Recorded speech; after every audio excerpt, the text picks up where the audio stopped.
Hey guys, tonight we slip past the dust and into the shadows of one of the oldest and most dangerous fairy tales ever whispered under moonlight, Ali Baba and the 40 Thieves. You're not a prince, you're not a wizard, you're just a woodcutter, a dusty, hungry, perpetually sweaty woodcutter. But tonight you overhear something you were never supposed to hear. You're hauling your donkey along a narrow mountain path when you hear something strange. Voices, low and urgent, slicing through the dry air. You freeze, hand on the donkey's reins, and press yourself behind a slab of sun-baked rock.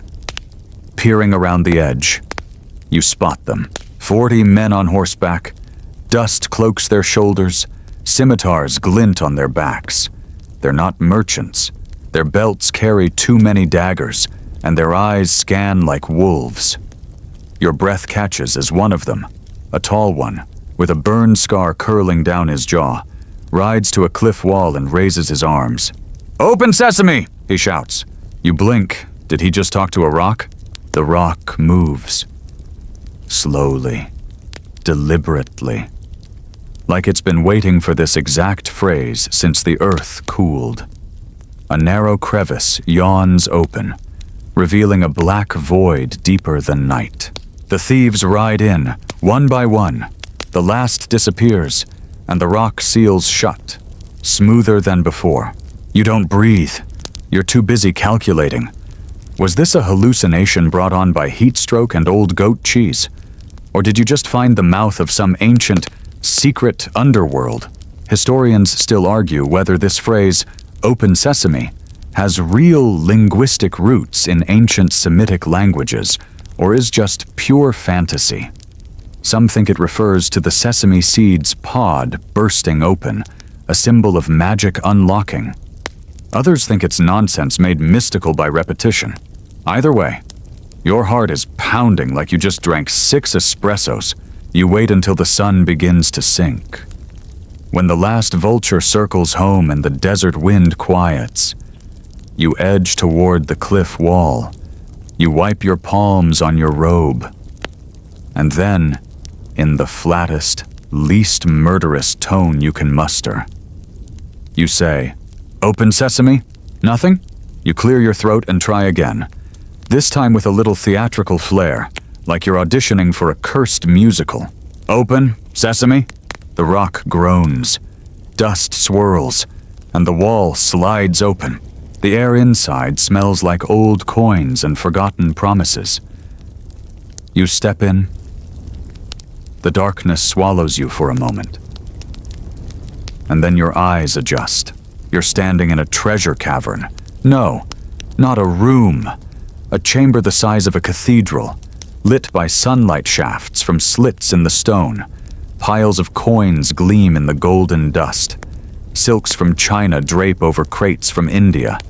You see swords, perfume jars, chests overflowing with pearls the size of pigeon eggs.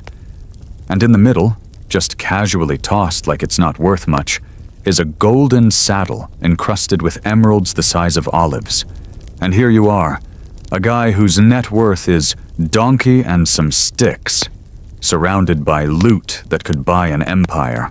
It's hard to describe the mix of emotions: elation, terror, a very real urge to faint. You don't scream, you don't laugh, you just stare and whisper, "Oh no, I definitely wasn't supposed to find this." You grab what you can carry, nothing flashy, just a few bags of gold coins, some small jewels, a silk pouch that smells faintly of cardamom. You're smart enough to know this isn't Robin Hood territory. This is more like stab you and bury you kind of wealth. And you're not trying to make headlines. You whisper "close sesame" on the way out. The cave obeys. That's when you realize you're already sweating through your robe, not from heat, but fear. You load your donkey, slap its rump, and head home, pretending you're just another guy with groceries. Definitely not a guy who just robbed the most violent gang in the desert.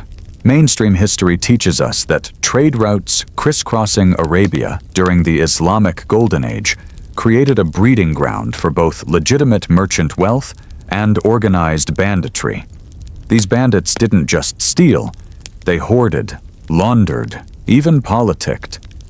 Some historians even debate whether the 40 Thieves could have been loosely based on real-life desert raiders turned warlords who operated out of concealed valleys. You get home just before moonrise. You bury the gold in clay pots beneath your floorboards, muttering something about ghosts to keep nosy neighbors away. Your heart still hasn't slowed. You were poor. You were tired. You just wanted a nap. And now you're sitting on top of a secret that could either make you rich or dead. By morning, your dreams are wrapped in gold coins and echoing cave walls. You wake up in a panic, checking the spot where you buried the treasure, half convinced it's vanished like mist. It hasn't. You tap the clay lid and hear the comforting thud of stolen wealth beneath your feet. It's real. The money, the danger, all of it. You go about your day pretending you still care about firewood. You trudge into the hills, cut branches with the same rusty axe, and even scold your donkey when it wanders. But you're not really here anymore. Your mind is buried in that cave, counting rubies, calculating risks. You're haunted by the soft metallic shh of treasure shifting under your fingers. You bring home more firewood than usual, trying to look especially productive. Your wife raises an eyebrow. You're acting weird. You smile too hard and mutter something about wanting to be helpful. She squints at you and walks away, probably wondering if you've finally gone mad from too much sun. But your secret doesn't stay secret for long. Your older brother Kasim shows up the next day. He's the kind of man who smells like expensive oil, but has never chopped a stick of firewood in his life. He looks at your freshly painted walls, your suddenly clean tunic, and the fact that you've added rice to the family meal, imported rice, no less. His suspicion is instant. You're hiding something. You deny it, of course. Smile, shrug, wave your arms. Just had a lucky week at the market? He narrows his eyes. Kasim's the kind of guy who'd notice if you added half a bean to the stew. Eventually, you break. You're not built for this kind of lying. You tell him about the cave, the 40 men, the gold. You leave out how your knees buckled in fear and how you nearly called the cave spaghetti instead of sesame. Kasim listens silently, then says, "Take me." You shake your head. No, he says nothing, just gives you that older brother look, the one that's haunted your childhood, the one that implies, "I always get what I want." So the next morning, he rides out alone. Here's the part that still frustrates historians. Why didn't Ali Baba go with him? Some argue you hoped the cave would eat him. Others suggest you were trying to protect him by forcing him to think carefully on his own. But come on. Kasim was the kind of guy who needed written instructions to boil tea. He finds the cliff wall. He says the magic words. He steps inside, and that's when Kasim does what Kasim does best. Overindulge. He doesn't just grab a few coins. No. He stacks bags like he's furnishing a small palace. He fills a robe with emeralds and ties up gold in silk handkerchiefs. He's sweating, giddy, drunk on greed. And then, he forgets the password. Yep. He stands in front of the sealed wall, blinking, stammering, going through the pantry of his memory. Open barley? Nothing. Open wheat? Open fig? Open couscous? Still nothing. Panic rises. He bangs on the rock, shouts, swears. The thieves return just in time to find a man dressed like a peacock, standing in their cave, surrounded by bags labeled Kasim's loot, don't touch. You know what happens next. Except maybe you don't. Because while most versions of the tale say the thieves kill Kasim and hang his body in pieces by the door as a warning, others suggest he may have tried to cut a deal. Some fringe accounts, drawn from obscure Persian manuscripts, hint he might have offered to sell you out. Historians still argue whether this betrayal was real or later added for dramatic flair. But what we know for sure is Kasim never came home. You wait. 1 day, 2 days. Your wife is worried. You try to play it off. He's probably just doing some rich guy stuff. By day 3, you panic. You ride to the cave. You say the words. Inside, you don't find Qasim alive. You find his shoes, his blood. You go back home, trembling. And here comes Marjaneh. Let's talk about her. She's your wife's servant.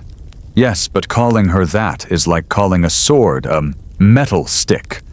She's sharp, quiet, and fast. She's also the first person you think of when you realize Qasim is dead, and the thieves are probably coming for you next. You tell her everything. She doesn't flinch. She just says, "We'll need a body and a tailor." This is where the story veers into dark comedy, because Marjaneh doesn't just help you retrieve what's left of Qasim's body. She bribes a blind tailor to sew the pieces together so they look respectable enough for burial. The poor tailor, blindfolded and confused, mutters about strange stitching patterns and questionable anatomy. You stage a funeral. You weep convincingly. Your neighbors believe Qasim died of a sudden illness. Meanwhile, you keep your mouth shut. The treasure stays hidden, but deep in the desert, the thieves know someone else has access to the cave. Someone who used the password. Someone who left with a body. And someone is going to pay. Here's a fun fact to distract you from the anxiety. In medieval Baghdad, public funerals often included professional mourners, people paid to cry loudly and slap themselves for dramatic effect. It's likely your fake funeral included a few of these hired sobbers, just to sell the illusion. You think it's over, that you're safe, but the 40 Thieves, they've already begun asking around. You keep your head down. You chop firewood again, just like before, even though your back now aches from sleeping on a mattress stuffed with stolen silk. You don't talk about Qasim. You don't talk about the cave. You smile too much. You pretend not to notice your wife hiding jewelry in the flower jars. But the thieves are moving. Back in their hidden camp, scar-faced leadership is losing patience. Their cave was entered, their treasure disturbed, and most humiliating of all, someone dragged out a corpse under their noses. They may be criminals, but they've got pride. Their chief, a man historians believe may have been inspired by early tribal warlords operating outside Basra, is ruthless but methodical. He suspects someone local, someone who had a reason to be in the hills, someone desperate enough to rob 40 armed murderers. So he sends spies. They ride into your village disguised as wool traders. Their camels carry bolts of dyed cloth and sacks of lentils, but their eyes scan every face. They ask about deaths, about rumors, about that well-dressed man who recently had an abrupt, quiet funeral. Qasim. The pieces start to fit. They track Qasim's home. They ask more questions. A neighbor helpfully explains that Qasim had a younger brother, a humble woodcutter. Bit odd lately. Lot of rice in his stew, and just like that, they know your name. But they don't strike yet. No, the leader hatches a plan, a patient one, the kind that makes your spine crawl long before it unfolds. One of the thieves, disguised again, visits the local cobbler. He brings a pair of dusty sandals and says they need repairing. While the cobbler works, the man asks casual questions. Where's the woodcutter live? Again? What's his route through the hills? And then, in a stroke of either brilliance or madness, the thief marks your door. A tiny chalk symbol, barely visible, a quiet bullseye on your front step. You don't notice, but Marjaneh does. She's sweeping the threshold the next morning when she sees it. A pale swirl, faint but deliberate. She squints, frowns, says nothing. That evening, she quietly marks 3 other doors with identical symbols. So when the thieves come back to attack in the dark, they stop at 4 houses, all identical, all marked. They hesitate, whisper.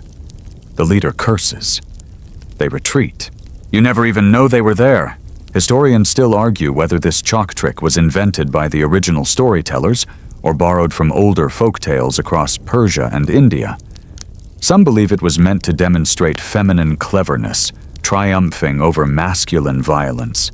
Others think it's just a solid espionage move. Either way, it works.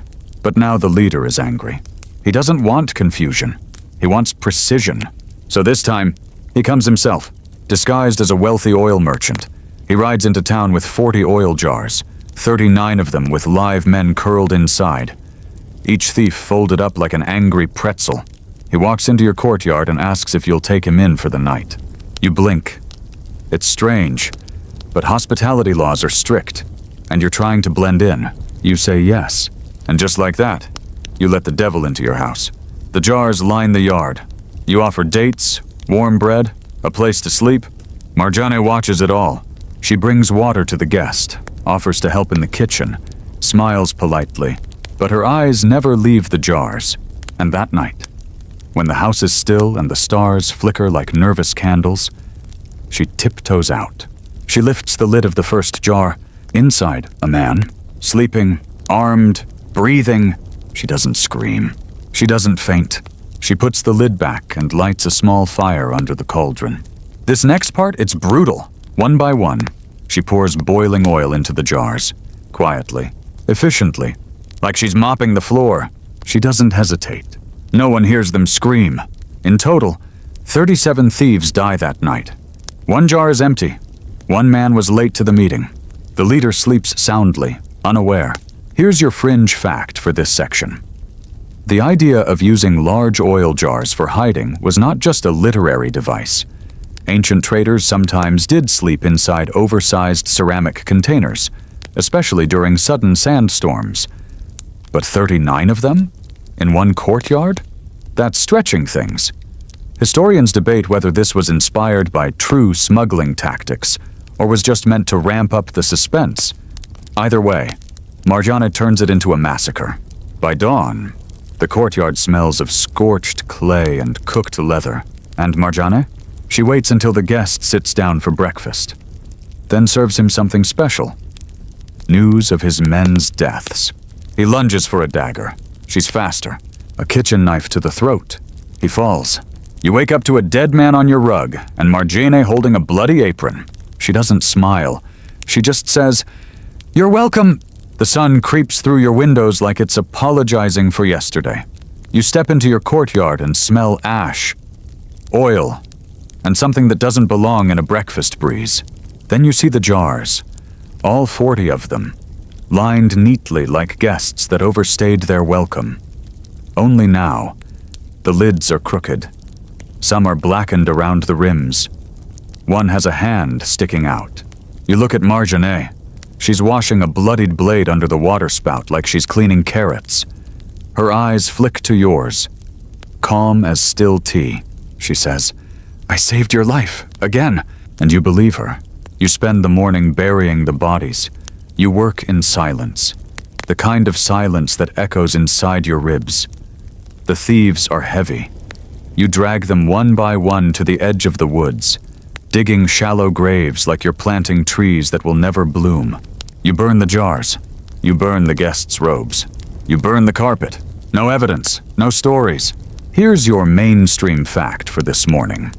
In much of the medieval Islamic world, hospitality was sacred. Killing a guest under your roof, even one who meant you harm, could carry social consequences even worse than the crime itself. What Marjaneh did wasn't just bold, it was taboo. But what she saved you from was far worse. That night, the village is quiet. Even the dogs sense something heavy in the air. You lie awake thinking of the cave, the coins, the bodies. You wonder if all the treasure in the world is worth turning your home into a graveyard. You know the answer, but you also know you can't go back. You try to move on. Go back to chopping wood, whispering thanks to Marjaneh, pretending this is still your life. But the world's changed, especially when the final thief comes. Remember that one empty jar? Yeah, he hadn't made it to the rendezvous. Got delayed by a donkey cart, or maybe a tavern. Historians still argue whether this last man was just late or secretly cowardly. Some even say he was already planning to betray the others and keep the cave to himself. Whatever the reason, he shows up to your house a day later, expecting comrades. What he finds is silence. He waits, then asks around, When no one's seen his oil merchant friend, he grows suspicious. He rides back to the cave. He says the magic words, and there, amid the gold and dust, he finds something chilling. A new set of footprints. Your footprints. Still recent. Still fresh. And now he knows. You're not just a lucky woodcutter. You're the man who stole from them and survived. He makes a plan. This time he won't sneak in. No jars, no chalk, no disguises. He'll become one of you, disguised in a new robe, clean-shaven, polite and well-spoken. He returns to your village and sets up shop as a merchant. He sells dyes, salt, even music scrolls, gains trust, smiles at children, compliments elders, and then he meets you. He's charming. Oh, a fellow tradesman. Tell me, what's your specialty? Timber, right? You shake his hand, wary but unaware. He invites you to dinner. You accept. It's normal here to build friendships, especially with fellow traders. Still, your gut prickles, but you don't cancel. At the same time, Marjaneh is watching again. She sees how the new merchant moves. Too quiet, too observant. And when she brings wine to his shop, she notices something under the counter.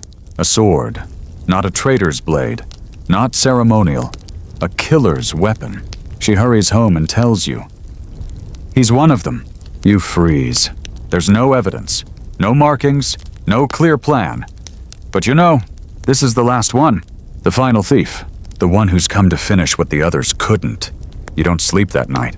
You sit on your roof, clutching a dagger, listening to the wind sweep across the tiles. The stars pulse overhead like worried eyes. And somewhere in the dark, the last thief sharpens his blade and waits. Here's your quirky detail to lighten the mood. Medieval Arabian rooftops were often used as sleeping spaces during summer, especially in places like Baghdad or Basra. So your vigil under the stars? Historically accurate? Also mosquito-prone. Just saying, the next day, Marjaneh hatches her final plan. She doesn't tell you what it is.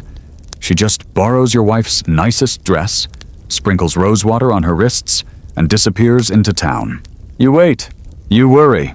Then, as the muezzin calls the afternoon prayer, she returns, with a knife hidden under her shawl and a smile wider than the desert horizon. He invited me to dinner, she says. And you know what that means? You don't go. But she does. She enters the house of the last thief wearing silver earrings and eyes like razors. And when the time is right, when he leans close, when his guard lowers, she strikes. Fast. Final. She comes home with blood on her scarf and peace in her stride. The 40 Thieves? Gone. Every last one. And Marjaneh? Still doesn't smile. Not yet. You bury the final thief yourself. No ceremony, no prayers, just dirt and sweat and a heart that refuses to beat in rhythm.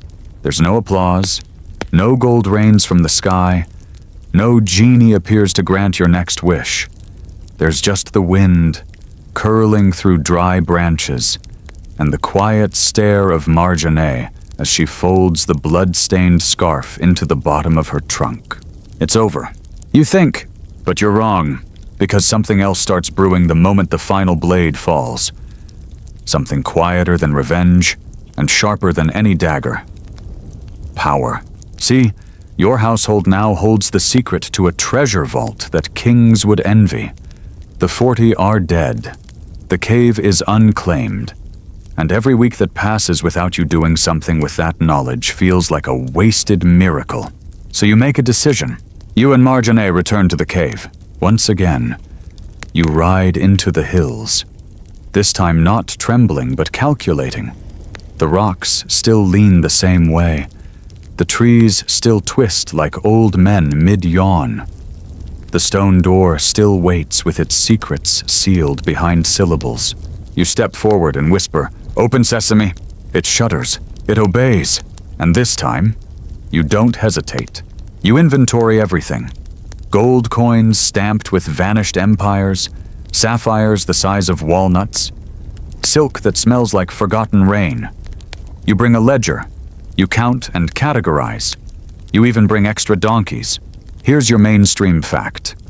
Caravan traders during the Abbasid Caliphate kept ledgers almost obsessively. Trade was a math game.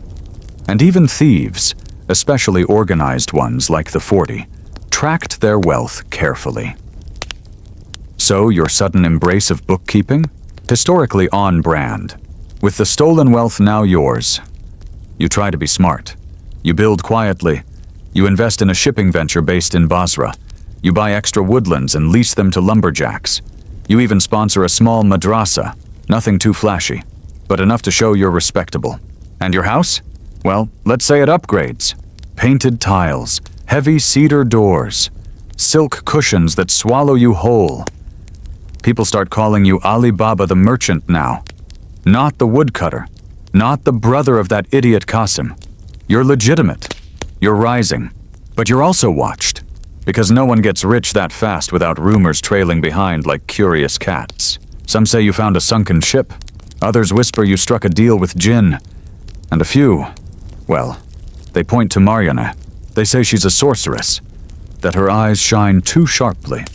That no servant should know how to kill so cleanly or count gold so precisely. You ignore them at first, but slowly, as your power grows, so does the tension between your old life and your new one. You start attending merchant guild banquets, rubbing elbows with men who never once slept on straw. You buy new clothes, foreign spices, a tortoise-shell inkwell. And Marjaneh? She still lives in the servants' wing, still scrubs her own floors, still watches everything. One day she approaches you, not humbly, not like a maid. She says, "You promised," and you did. You promised? Back when blood still dripped from her sleeves and thieves littered your courtyard like discarded boots, that you'd make it right, that she'd never have to serve again, that you'd honor her, but you haven't. Not really. You threw coins at the world and forgot who bought your survival. So you do something bold. You announce a wedding. Yours. To Marjaneh. Now here's your quirky fringe detail. In certain regions of the medieval Islamic world, freed servants marrying into the households they once worked in was rare, but not unheard of, especially when said servant had saved said household multiple times from violent death. But tongues wagged. Hard. Your announcement stirs the city like a fork through hot honey. Some are scandalized. Some are amused. A few are quietly impressed. She's clever, after all, sharp as obsidian, and undeniably beautiful in that dangerous, don't mess with me kind of way. The ceremony is small. You wear indigo robes. She wears crimson. There's rosewater on the steps, and beneath the layers of silk and scent, there's something deeper, an unspoken bond built on survival, on steel, on stolen fortune and whispered secrets. That night, your household changes. No more servant's wing, no more whispered commands, just partnership and silence, because despite the banquet, the gossip, and the new name etched into the city's registry, the cave still sits, unused, unwatched, hungry, and in your dreams, you hear it breathing. Here's your scholarly debate for this section. Some researchers argue that Ali Baba is not a single man, but an amalgam of two or more folk heroes whose stories were stitched together into one during the 18th century translations by Antoine Galland. Others believe the marriage to Marjaneh was Galland's own invention, an attempt to give the story a neat moral arc and feminist twist. Either way, it's stuck. You and Marjaneh, side by side now. Lie in bed at night, listening to the wind scratch the walls. And you wonder, was killing the 40 the end of the danger? Or just the beginning of something worse? Because gold doesn't stay quiet forever. And you've got more of it than any one man should ever own. So now you're rich, married, and officially respectable. A trifecta that sounds lovely on parchment. But in practice, it's a maze of masks, mirrors, and men who smile with knives behind their teeth. And while the cave lies untouched for now, its treasure has already woven its curse into your daily life. You've built walls, Sure, but wealth like this doesn't just attract thieves. It attracts power. And power, well, it never knocks politely. It starts small. A tax officer begins dropping by. First for tea, then for audits. A cousin you haven't seen since your goat kicked him as a child now wants to reconnect. And one day, a man in velvet robes, with nails polished like pearls, invites you to a banquet hosted by the wali, the governor himself. You attend because you must. It's held in a rose marble courtyard, the kind that makes your old woodcutter hands feel stained just touching the air. You're handed wine in golden goblets. Your name is announced by a man in feathers, and you sit across from silk-robed merchants who speak in metaphor and chessboard stares. The wali, a slender man with eyelids too heavy to ever fully open, studies you across the table and says, "Ali Baba, a name made of smoke and stories. Tell me, how did you really become so wealthy?" You smile. You lie. You say something about foreign traders, lucky timber contracts, a long-lost investment from Basra finally returning. He doesn't believe you, but he nods anyway. Later that night, Marjaneh unpins your cloak and says, "You smell like scorpions." She's not wrong. Here's your mainstream history fact. In medieval Baghdad, wealth didn't equal safety. The political elite operated through espionage, blackmail, and patronage networks. Rising too fast without noble lineage painted a target on your back, a shiny, jewel-encrusted one. So you decide to do what powerful men do when cornered: diversify your secrets. You and Marjaneh return to the cave, but not to take. To hide, you build a second chamber, smaller, deeper, sealed behind a slab of obsidian and a riddle only you and she know. You call it the Shadow Cellar. It's where the most dangerous relics go. Deeds, letters, ledgers, maps that no one must see. And it's not just gold anymore. You start collecting information. You buy secrets from travelers. You pay scribes to copy forbidden texts. You host poets and mystics under the pretense of hospitality and ask careful questions between courses. One day, you learn of a rebel prince gathering forces in the north. Another, you hear of a secret shipment of Chinese gunpowder arriving through Hormuz. And then, most chilling, you hear whispers that someone is looking for the cave. Not just anyone, a surviving relative of the 40. A woman, older, scarred, carries a staff carved with names. She believes the cave belongs to her family by blood. She's assembling mercenaries, and she's heard your name. Here's your quirky tidbit. In many folk traditions across the Middle East, caves weren't just hideouts. They were sacred places, gateways between worlds. Some tribes believed certain caves could remember the names of those who died within them and call out in dreams to their descendants. So the idea of a woman following whispers to avenge her fallen clan? Folklorically solid, terrifyingly plausible. You prepare, you arm your house. Not visibly. No, that would be crass. But Marjaneh rigs tripwires beneath the garden stones. You install mirrors angled to see through doorways. You train your servants to listen more than speak. And every few nights, you ride to the cave, not to take, not to hide, but simply to stand there, to remind it and yourself that you're still the keeper, that your voice still opens the gate, that you're not afraid. You lie, of course.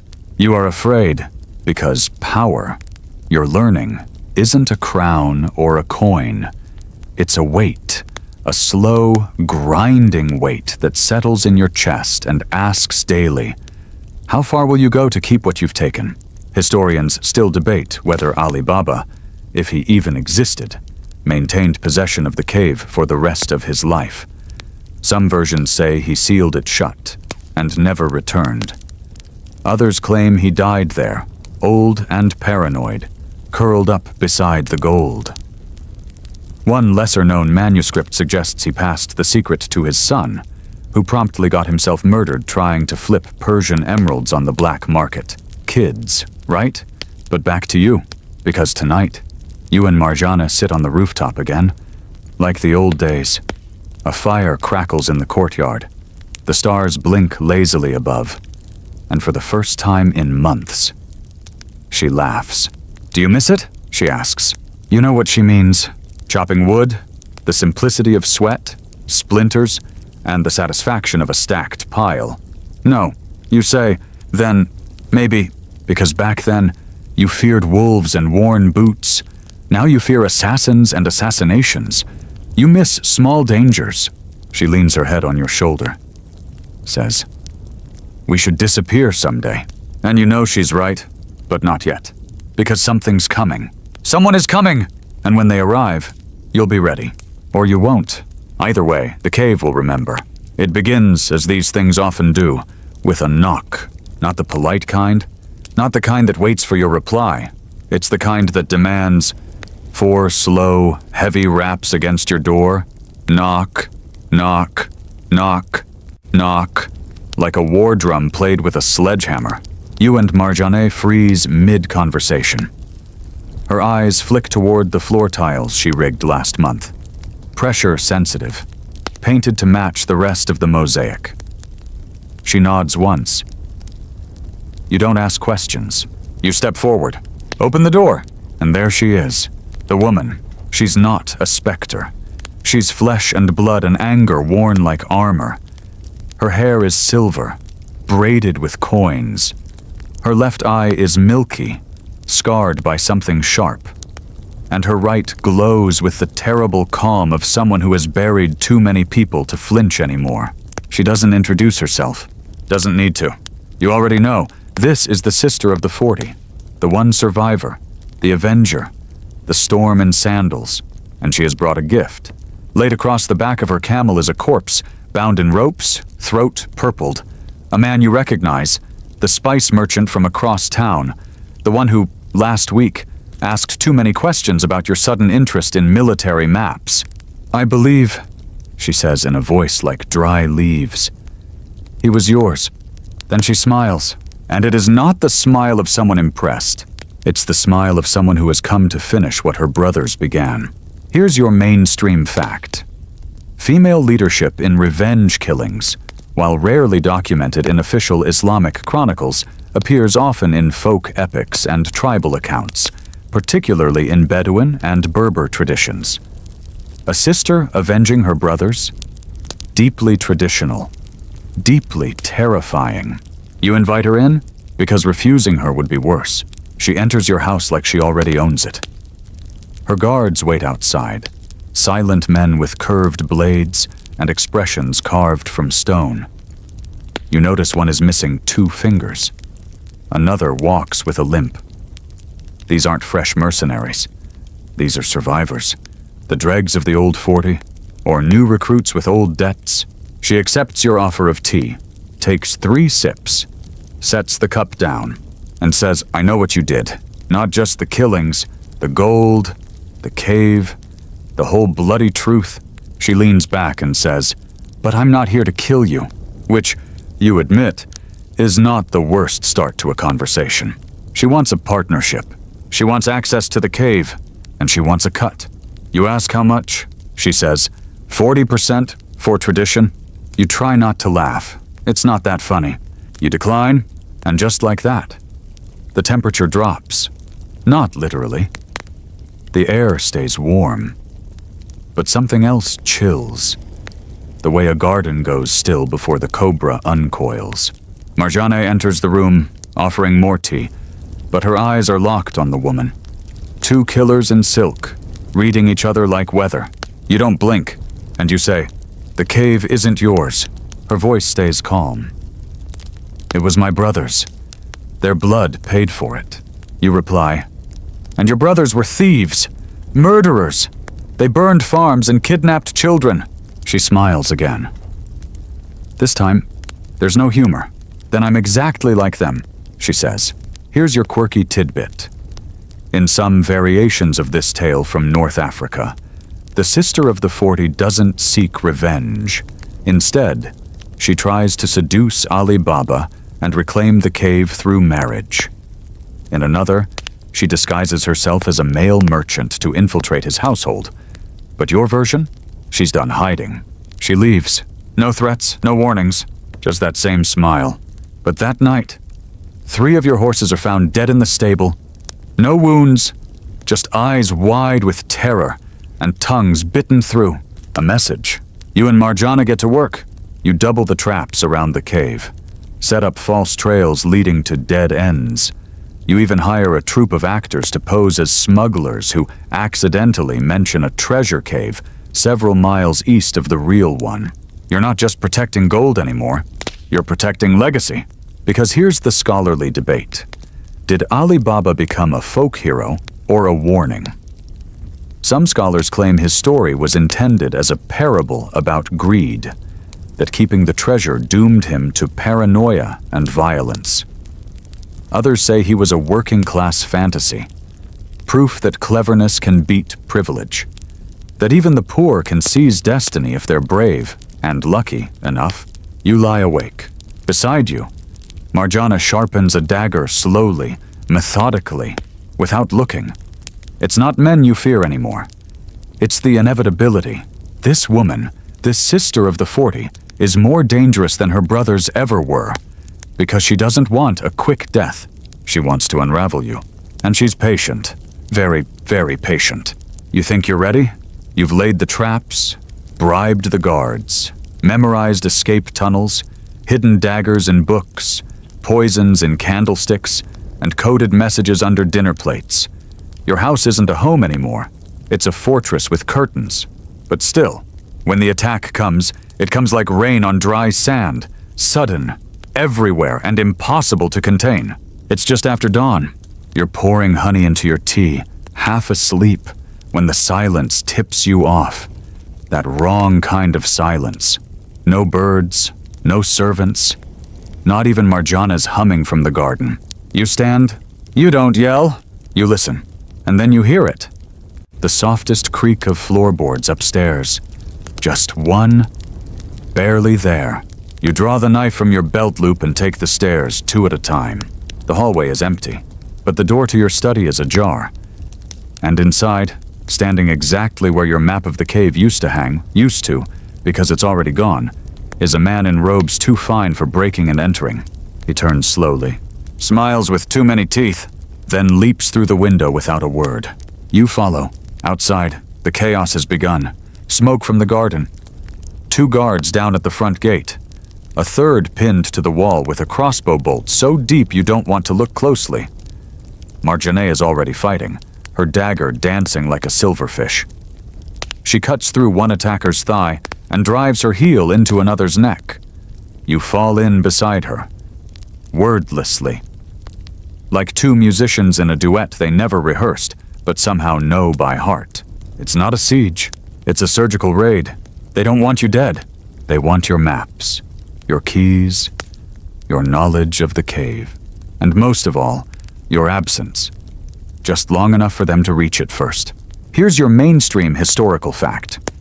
Assassination squads weren't just fiction in the medieval Islamic world. The Hashashin, yes, where the word assassin comes from, were a real secretive sect who used surgical strikes, infiltration, and psychological warfare to eliminate political enemies. Not in broad wars, but with quiet blades and whispered messages. But you've learned from stories like that. You fight, not just with knives and fists, but with plans. Every hallway in your house turns into a maze. Every window leads to a wall too high to climb. You lure 2 invaders into the library, where they fall through the trap door into your wine cellar turned prison.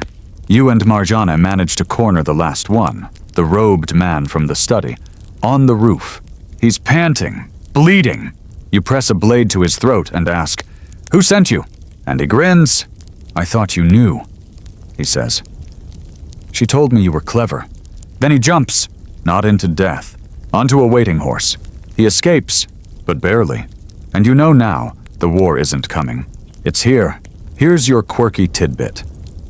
In one strange 18th century manuscript from Cairo, The tale of Ali Baba includes a chessboard hidden beneath the floorboards of his house. Supposedly, it's a magical defense system.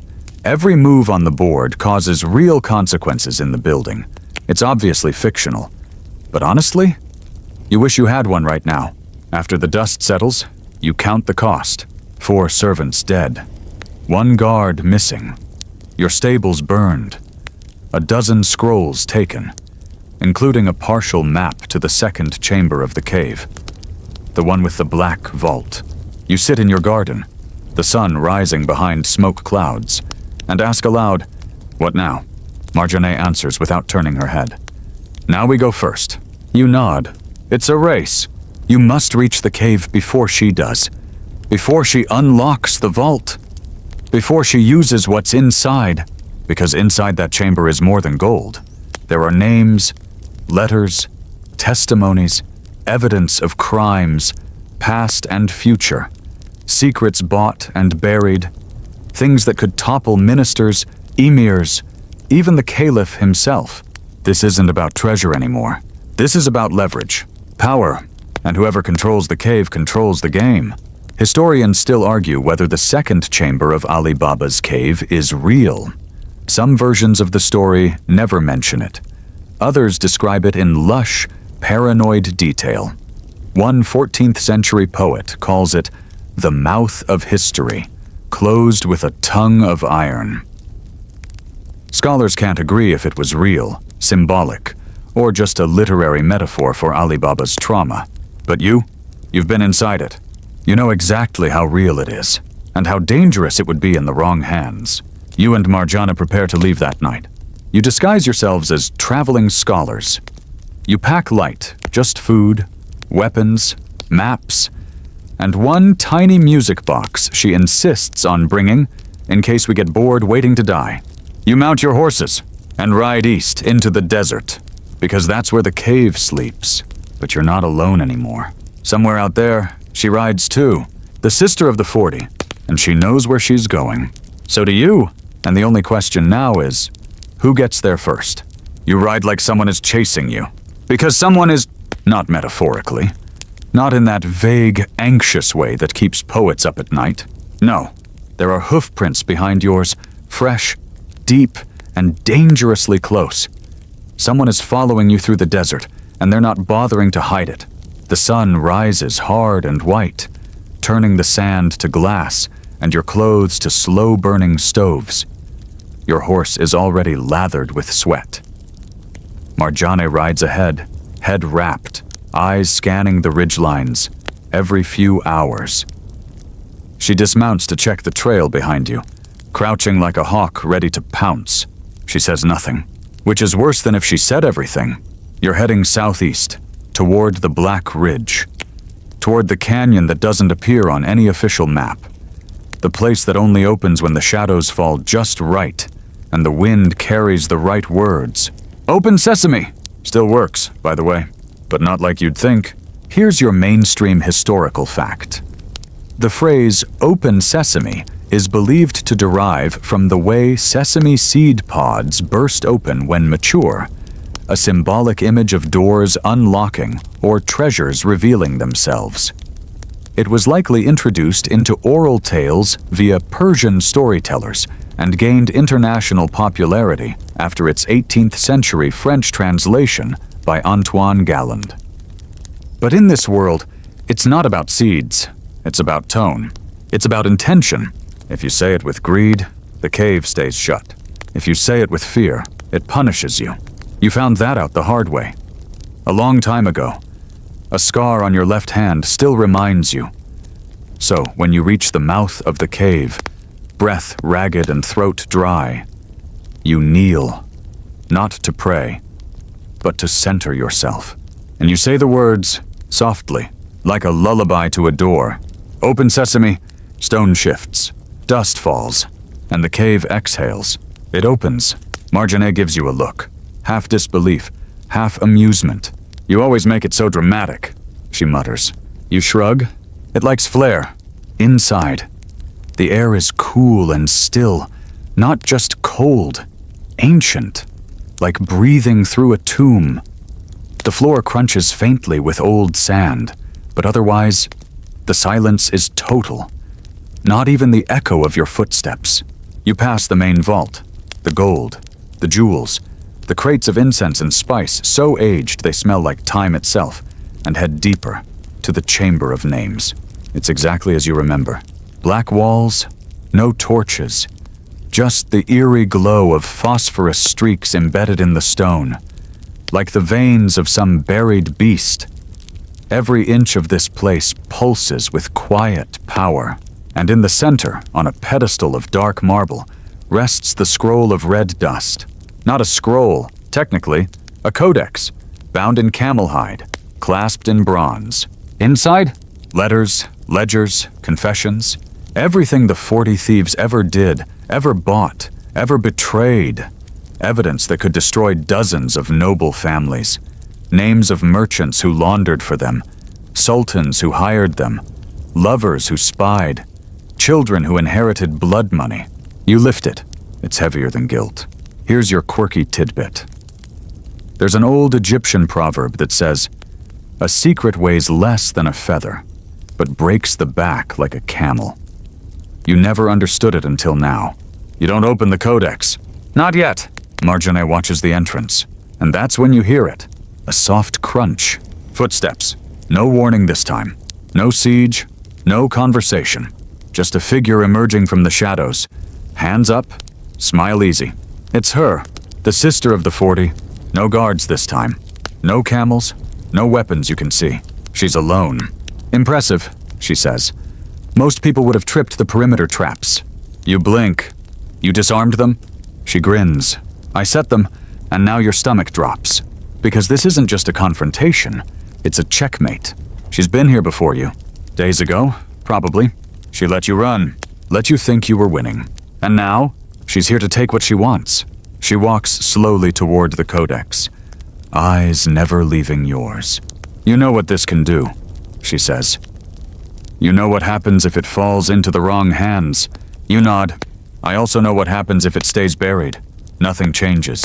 The powerful stay powerful. The guilty keep smiling.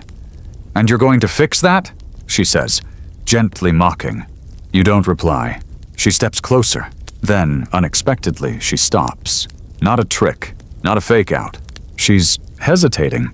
And suddenly, you realize something. She doesn't want to destroy you. Not anymore. She wants you to join her. Historians still argue whether the codex in the cave ever existed, or if it was just a metaphor for knowledge, something too powerful to be safely held by any one person. In some versions, Ali Baba burns it. In others, he becomes a king by blackmailing those named inside, and in a few rare tales, he leaves it alone, untouched, and walks away. So now it's your turn. What do? Do you open it? Expose the world? Or do you leave it? Let it sleep? She watches your hand on the clasp. And you know, in this moment, your answer will decide not just your fate, but hers, and maybe history's too. You don't open the codex. Not yet. Your fingers hover over the clasp like they're touching a heartbeat. The bronze is warm. Too warm. Like it knows it's being watched. You glance at the woman standing opposite you, the sister of the 40. Still quiet, still patient. You speak without looking up. You could have taken this before we arrived. She nods. I could have. You wanted us here. Another nod. I did. You close the codex gently, then say the one thing you're both thinking. You don't trust yourself with it. She exhales like you've relieved her of a burden. Would you? The silence that follows is dense enough to be carved. Marjaneh shifts at your side, hands still near her belt daggers. But she doesn't speak. This is your moment, your move. The cave is still, as if holding its breath. Outside, sand blows in slow gusts across the threshold. A single hawk circles far above, too distant to hear. You sit cross-legged on the floor of the chamber, codex across your knees, and begin the strangest negotiation of your life. Here's your mainstream historical fact.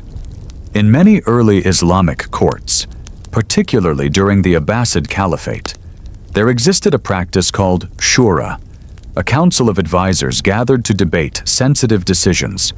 Some were secret, held in back rooms or at night, to protect the integrity of powerful discussions. It's possible this moment, here in a mythic cave, echoes that same ancient instinct. When too much knowledge becomes too dangerous for any one voice, you ask her what she wants. Not the tactical version. The truth. She hesitates, then, slowly, she sits. 2. A mirror of your posture. I want to end it, she says. The cycle. The shadows. My brothers died believing the world owed them revenge. Maybe it did. But they passed that revenge to me like a torch.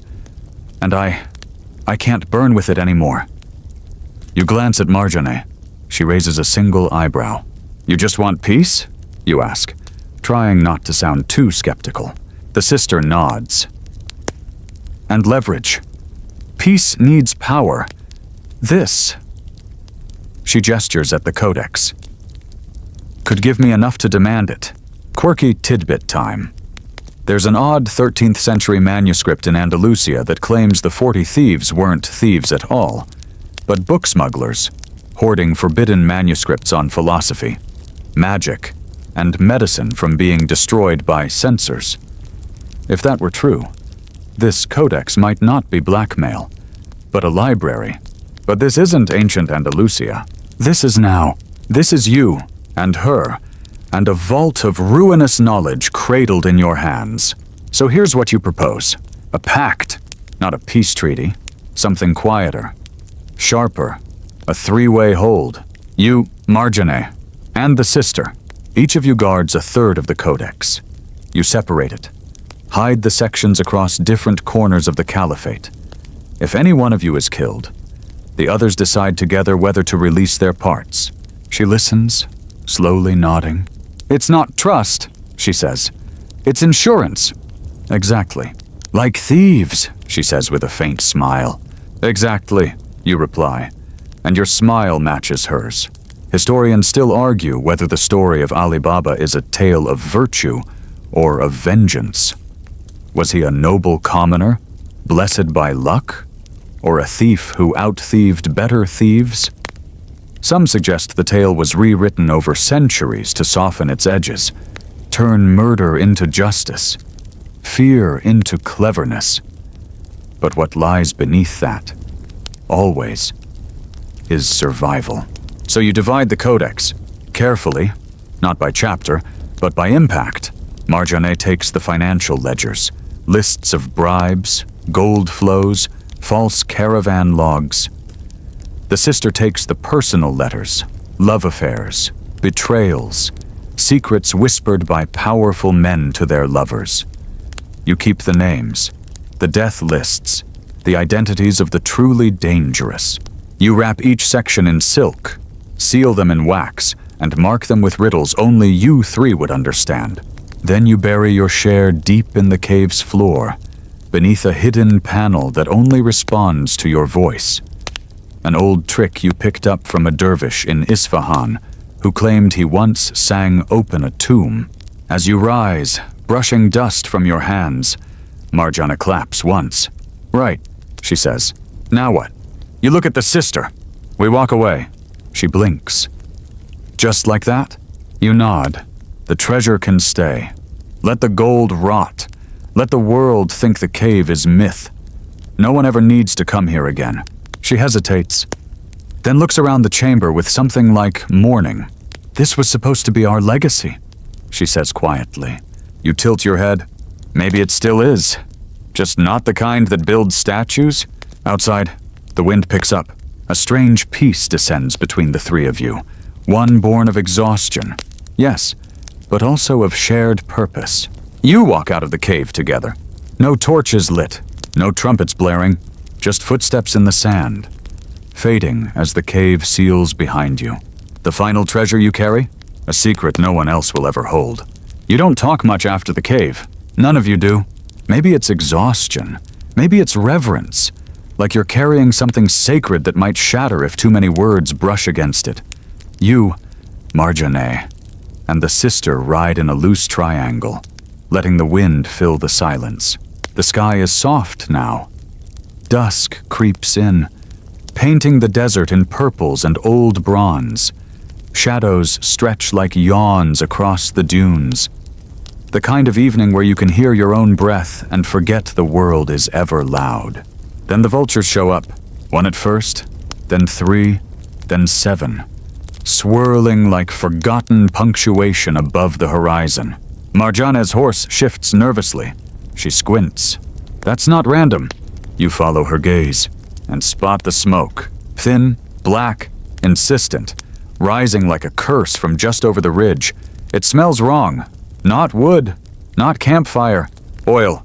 You spur your horse forward. The sister sighs and follows, her robe flaring behind her like spilled ink. What you find is a massacre, not of people, not this time, of caravans, burned out wagons, trampled goods, crates smashed open, some still smoking. Even the silk is charred. Horses are gone, either fled or taken. Whatever this was, trade mission, supply run, maybe even a rescue attempt, it never had a chance. Marjaneh finds the insignia, a wax stamp on a cracked crate lid. A purple lotus with a golden border. You freeze, because that's your family crest. Or rather, your old family crest.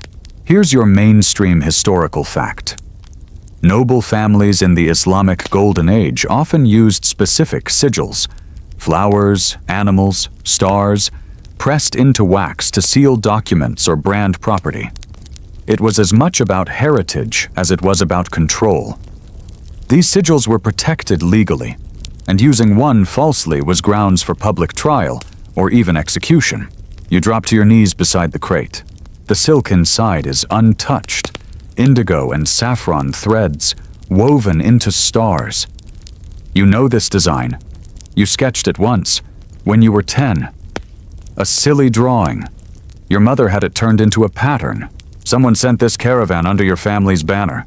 But you didn't send it. You haven't spoken to them in years. And then you see it, a note, scorched at the edges but legible. 6 words, written in careful calligraphy. Come home. The reckoning has begun. Quirky tidbit. There's an obscure 9th century legend from Basra that tells of a merchant's son who was cast out for theft, only to return years later as a pirate lord. The twist? His family funded his raids in secret, profiting from their own downfall. It's probably fiction. Probably. Marjaneh leans over your shoulder. You thinking what I'm thinking? You nod. This wasn't a random attack. Someone knew this caravan was coming. Someone wanted to send a message. The sister walks slowly among the wreckage. You have enemies, she says flatly. You snort. I had enemies. I left them behind. Clearly, she murmurs. They didn't get the memo. You pull the fabric from the crate and sling it over your horse's flank. It's not just evidence. It's bait. Whoever did this expects you to follow it home. And you're going to... Historians still argue whether the Ali Baba figure ever returned to his home village. Some say he vanished into legend, leaving behind nothing but stories. Others claim he went back to find his brother's house torn down. The townsfolk changed, and his past reduced to rumor. Either way, all the accounts agree. He did not go back the same man. You don't either. That night, your camp is quiet. The 3 of you sit around a fire with no flames, just warm coals, low and red, like a heartbeat under ash. Marjaneh sharpens her daggers. The sister sews something. Quick hands, fine stitches, no wasted movement. The kind of efficiency you only get from mending wounds and hiding secrets. And you? You stare at the stars. They're different here than in your childhood village. Brighter, more restless. Or maybe that's just you. You try to remember your father's face. Fail! Try again. Still nothing. It's strange how the mind preserves some things with obsessive detail. The sound of a dagger slipping from its sheath. The smell of sesame oil and sweat in the thieves' camp. But let's go of what once meant everything. Maybe you'll find it again. Maybe not. But you know this. The reckoning has begun, and you're going home. Not for revenge, not even for answers, but because the past doesn't stay buried forever, and because sometimes the only way forward is back through the fire. You ride at first light, not galloping, just a steady pace that says, I'm coming, and I'm not afraid of the time it takes. The sun lifts behind you like a curtain being drawn, and you feel the world blink open. The sister parts ways at the desert's edge, heading north to bury her portion of the codex. She doesn't say goodbye, just nods, eyes tired, purpose sharp. That's all you need. You and Marjaneh ride southeast, toward the old provinces. The air thickens with green the farther you go, dust giving way to scattered palms, then to full orchards and irrigation canals. Villages bloom along the way like sleepy pearls on a string. Every town you pass feels like a memory glimpsed from the corner of the eye. And finally, after days of patient riding, you crest the last hill.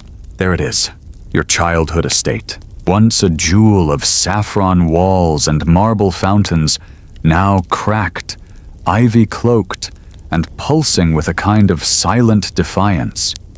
A crow watches you from the twisted date tree out front. It tilts its head, unimpressed. Charming, Marjaneh mutters. The gates are open. That's the first warning. Here's your mainstream historical fact. Many noble estates in the Abbasid and later Fatimid periods were designed with passive defenses, angled entrances, hidden courtyards, and deliberate choke points to slow intruders. An open gate wasn't hospitality. It was a message, a trap, or worse, an invitation. You step inside. No guards, no dogs barking, just the wind, threading through archways like it owns the place. The inner courtyard is overgrown. Pomegranates have burst on the stones, leaving blood-colored stains across the path. Somewhere, a fountain gurgles faintly, not from water, but from a slow leak in the stonework. You make your way to the main hall, and there, sitting in the same chair your father once occupied, is a man you haven't seen in 14 years. Your brother, older, grayer, thinner in the face but heavier in presence, like life's been hammering him into something tougher. His robe is ink dark and embroidered with the same purple lotus from the caravan crate. So it was him. He stands when you enter. Little thief, he says. You smile. Big hypocrite. He laughs, just once, then gestures to the table. There's tea waiting. You sit.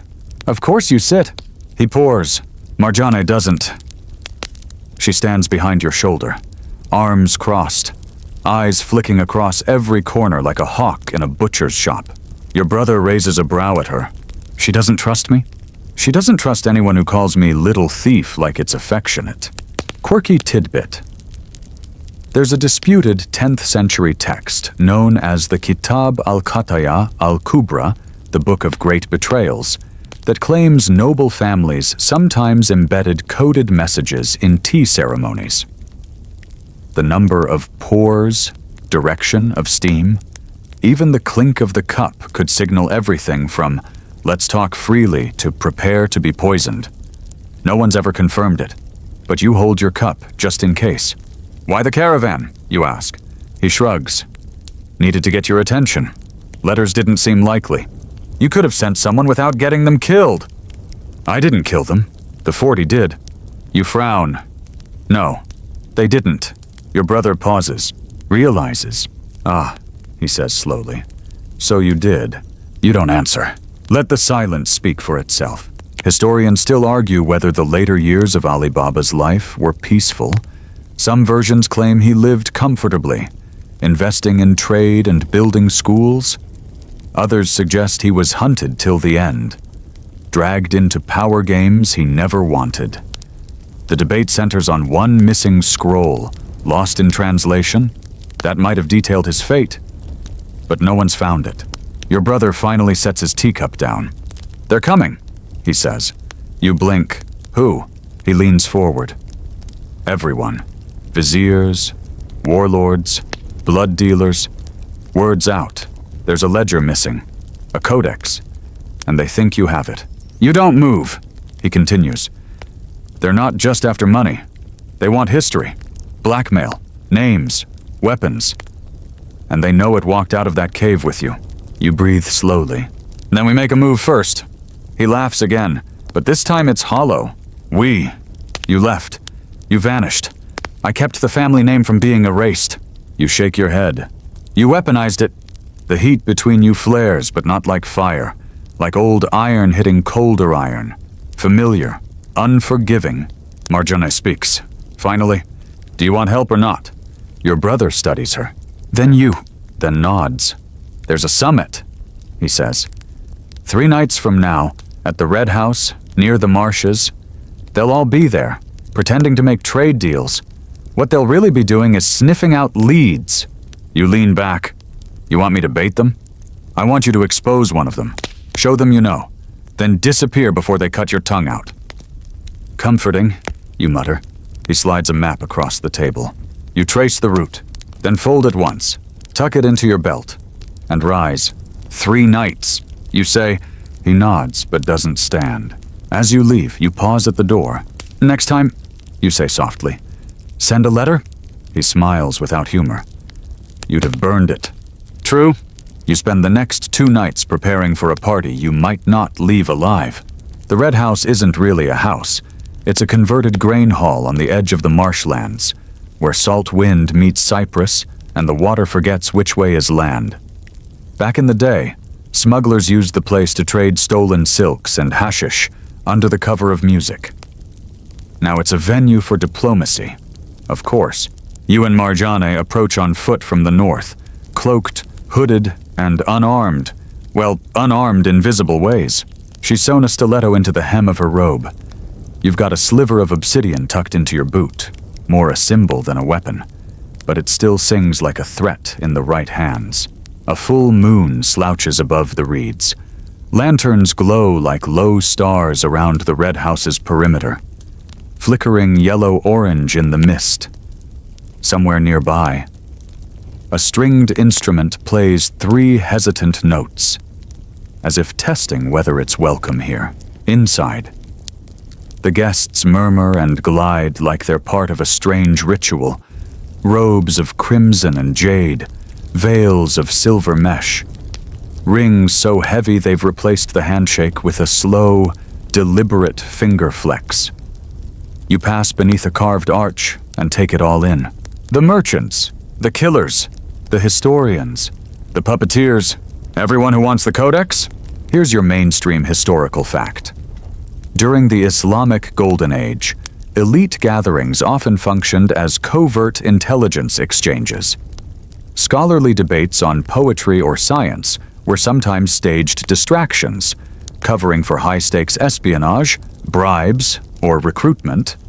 A single misplaced quote could identify you as either ally or enemy. You circulate. Smile here. Nod there. You're Alibaba's shadow now, his descendant by spirit if not blood. You've seen the cave. You've walked away richer, but also more burdened. Someone offers you wine. You decline. Someone offers you knowledge. You pretend to misunderstand. The trick is to listen for what isn't said. Marjaneh whispers beside you. Far left corner. Green robe. He's scanning everyone. You angle your head. A scholar? Maybe. But no scholar carries a blade shaped like a calligraphy brush. That's an assassin from the Saffron Pact. You remember them from Marjaneh's wanted posters.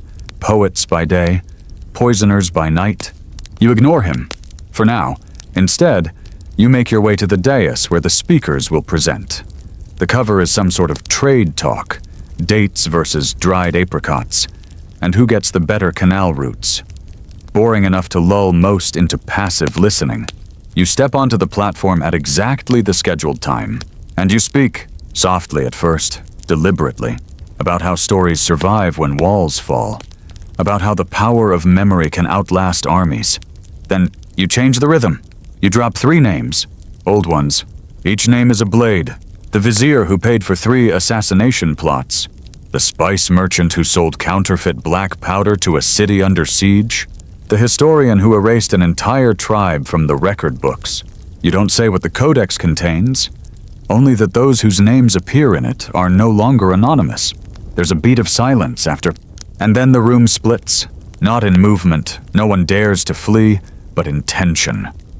A seam rips through the crowd as if everyone's mind just rewound 6 seconds to check what they thought they heard. Historians still argue whether the real Ali Baba ever faced his enemies head-on. Some suggest he remained in disguise his whole life, orchestrating events through proxies. Others believe he walked openly into danger, trusting the fear of his knowledge more than his sword. The evidence, such as it is, points both ways. You walk off the dais calmly, then the music swells. Too suddenly, too loud. A signal. Marjaneh grabs your wrist. Time to vanish. You both move toward the servants' alcove, slip through a curtained corridor, down 2 levels, into a corridor choked with broken amphorae and half-drowned crates. Behind you, someone yells. Someone else runs. A third someone doesn't bother to shout. They just launch a dart at your back. Marjaneh catches it mid-air with a copper fan she definitely wasn't supposed to bring. "That's 3 people who owe me a thank you," she mutters. You laugh. Too loudly. Adrenaline. You reach the stable. There are no horses. You turn to see the scholar assassin with the calligraphy blade waiting at the door. "You should have stayed in the cave," he says. You blink. "Did you rehearse that?" He lunges. Marjaneh tackles him. You don't watch. You're too busy lighting the escape flare. An old oil vial with a chemical wick. You toss it at the wall behind the hayloft and run. The flash distracts the guards long enough for both of you to escape into the marshes. Feet soaked. Hearts pounding. You make it back to the reed boat your brother stashed earlier. Push off. Silence again. Just moonlight and mud and breathing. Quirky tidbit. In some ancient tactical manuals recovered from Samarkand, it's said that the most efficient escape plans rely on rivers. Not roads, not tunnels. Rivers. They wash away prints, carry sounds far from pursuit, and, this part's poetic, offer no memory of your passing. You drift into the deeper dark, your heart still hammering like a blacksmith's apprentice. Marjaneh lies back beside you, arm flung over her eyes. "Next time?" she groans. "Maybe don't declare war on every secret society in one speech." You grin at the stars. No promises. You don't sleep that night, not even a little. The boat rocks gently as it floats down the marsh stream, and the water sloshes against the sides like it's trying to hush you. Shh. Don't worry. No one saw you. But you're not convinced. Every flicker in the reeds looks like a blade. Every owl cry sounds coded. Marjaneh dozes beside you, one hand on her dagger, one eye half cracked like she's still mid-fight. You envy her ability to fall into sleep like it's just another weapon. Sharp, reliable, unsentimental, the moon sinks behind the cypress trees, and the sky softens from blue to something like gray toast. You pass a heron on one leg. It doesn't move. You consider asking it for advice. By dawn, you've reached the rendezvous. A crumbling watchtower left over from some border war 3 empires ago. It's half sunk in the marsh, its stonework veined with lichen, its roof long since collapsed. Still, it offers shade. A dry ledge. Solitude. Your brother is already there. He's seated on an overturned grain bin, cloak pulled tight, eyes like someone who's been calculating losses all night and still doesn't have enough fingers. He looks up as you climb. You made it. You toss him the burnt sleeve of your robe. Barely. He nods. Then, without prompting, hands you a scroll. Not the codex, not yet, but a copy of a map you've seen only in riddles. 4 keys, 4 locations, each one tied to a different branch of the 40 Thieves. You're going to finish this, he says. You're not coming? He laughs dryly. Someone has to make sure no one poisons your reputation while you're off playing hero. Here's your mainstream historical fact. Cartographers in the medieval Islamic world developed some of the most precise mapping systems for trade, astronomy, and land navigation, often including poetic riddles in the margins to encode sacred or dangerous sites. Some maps weren't drawn to scale, but to power. The larger the mark, the more influence the site held. The codex's map, it seems, follows this logic. You and Marjaneh study it. 4 strongholds, each one a ruin or hideout used by the 40 Thieves back when they were still a whisper, not a punchline. According to the key, each holds a lockbox. Inside, names, transactions, and once all 4 are claimed, they unlock a cipher hidden in the codex. A key to understanding not just what was taken, but why the cave exists at all. Marjaneh raises an eyebrow. We're doing a scavenger hunt? You nod. With booby traps? She sighs. Of course. Historians still argue whether Ali Baba kept the treasure for himself. Some claim he used it to seed 1,000 small rebellions across the caliphate, each one sparking change, each one quietly snuffed out in turn. Others insist he buried it again, in 4 different places, with riddles and symbols meant to discourage greed. The truth? Well, that's still up for grabs, like the treasure itself. You plan your route. First stop, the Cliff of Sleep, where the second in command of the original 40 Thieves supposedly disappeared after being betrayed. No one's dared excavate the place, since the stones are unstable and locals believe it's haunted by sand wraiths. You pack light, rope, oil, dried plums. The map? You take only one sword between you, yours, and Marjaneh rolls her eyes at it like it's a butter knife. The journey is hard, hot, dry, long. You move by night when you can, since the sun here is less a source of warmth and more a god that resents your existence. Your feet blister, your water skin leaks. Marjaneh saves your life twice, once from a collapsing cliffside, once from a pit trap you both agree was unfairly well hidden. When you reach the Cliff of Sleep, it's quiet, too quiet. Quirky tidbit. In some regional folklore, cliffs like this were thought to hum when approached with ill intent. The humming? Probably just whined through cracks. But it became a kind of litmus test. If the stone was silent, you were either righteous or doomed. The cave is wedged beneath an overhang that looks like it's held up by prayer. Inside, it's dark. You light a single taper and press forward. Every step echoes like a dropped coin. The lockbox is there. Simple, cedar wood, bound in bronze. It doesn't scream booby trap, but you're not stupid. You don't open it, not yet. Instead, you carry it outside, away from the hum, and set it on flat rock. Marjaneh draws her blade. Together, you unlatch it. A scroll. Names, dates, symbols, some you recognize from the codex's margin, and beneath it all, a poem in red ink. When thieves gather, memory breaks. When names are spoken, silence wakes. One by one, the truths are fed, till the dead outnumber the ones you led. You reread it 3 times. Marjaneh breaks the silence. So, poetic. Why are cults always poetic? You don't answer. You're too busy seeing the pattern. The way the 4 riddles, 4 lockboxes, might not just be a record of crimes. They might be the key to disarming something, to closing the cave, to ending the 40 Thieves. Not just the ones who swing blades, but the ones who fund them, enable them, hide behind their shadows. The codex isn't treasure. It's leverage. It's the story everyone wanted buried.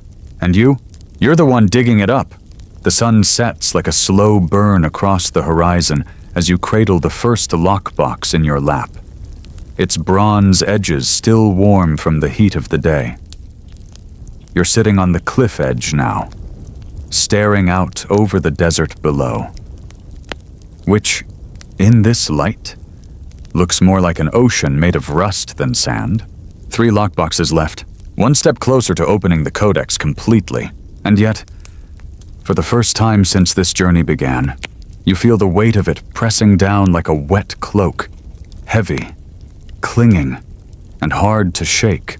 Marjaneh sits beside you, legs dangling over the drop, arms propped behind her. She's quiet too. Even she knows when to let the silence breathe. After a long while, she murmurs, "If you die unlocking the 4th box, can I have your boots?" You turn and blink. My boots? They're comfortable, she says. And surprisingly well stitched for someone who doesn't know how to hem a cloak. You smile. It's small, but real. Then you rise and descend the cliff again. The next location is farther east, past the Whispering Flats, across the Bone Road, and into a valley few maps even bother to name. It takes you 5 days. Along the way, you share the road with a caravan of storytellers who swear they've met Jinn disguised as tax collectors. One of them gifts you a charm made from sheep's bone and pomegranate seeds, supposedly for safe passage in places with bad memory. You tie it to your bag. Why not? Your second lockbox is hidden in the ruins of a watchtower buried to its 3rd floor in drifting sands. This one has teeth, literally. It's rigged with a grinding mechanism that would have chewed your fingers to paste if Marjaneh hadn't spotted the trigger string. Inside, another scroll. More names. More deals. One transaction stands out. 28 barrels of serpent resin, purchased from the Ash River Syndicate, delivered under fog. Historians still argue whether the Ash River Syndicate was a legitimate trading guild or a front for alchemical warfare. Some suggest they helped poison the wells of 2 entire cities to prevent rebellion. Others claim they simply sold incense. The problem? Same name, same seal, wildly different legacies. Box 3 lies in a frost cavern where breath crystallizes on your lips, and your torch burns blue instead of yellow.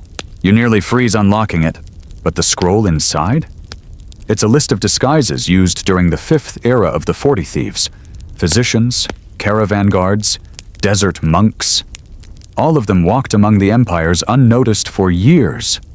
Some of them still do. You sit by the fire that night and realize the truth. Ali Baba's cave was never just a vault. It was a record, a punishment, a warning. And the codex? It's the conscience he left behind, documenting every crime the 40 thieves committed, and all the kings who profited by pretending not to see. When you reach the final location, a ruin built halfway into a cliffside with staircases spiraling down into black, you feel the change in the air. Less wind, less echo. Like the land itself is holding its breath. This lockbox doesn't fight you. It just waits. You lift the lid. The scroll inside is short. Just one sentence. When the cave calls you by name, do not answer. You and Marjaneh stare at each other. Then the wind starts howling. You feel it in your chest. An old pull, deeper than memory, heavier than gold. Back to the cave. Back to where it all started. You walk for 2 days in silence. Then you see it again. That yawning mouth in the rock. Open. Waiting. Ancient. You step forward. You don't say, "Open sesame." The cave does it for you. Stone grinds back. Darkness yawns wider. You descend into it with all 4 lockboxes in your bag and the codex gripped like a compass. The air tastes different now. Less like dust, more like ink and endings. At the center of the cave, where treasure once piled and traps once waited. You see it, a low altar, 4 slots. You place each lockbox into position. There's no sound, no click, no sudden flash. Just a feeling, like something old has stopped watching. Like a story, finally ready to sleep. Marjaneh touches your arm. We done? You nod. Then you burn the codex. All of it. No copies, no secrets. You let the smoke fill the cave as the ash floats and curls like words released from duty. Quirky tidbit. In one obscure manuscript recovered from Tabriz, there's mention of a ritual called the unwriting, where scribes would set fire to the truth once it had served its purpose. Not to erase it, but to free it. You and Marjaneh exit the cave. Sunrise again? You feel light, unburdened, and a little unsure of who you'll be now that the story's over. But that's okay. Some nights are for legends, others are for letting go. And now, as the cave behind you seals itself shut with a sound softer than breath, you feel the weight of your journey fall away, piece by piece. The wind settles.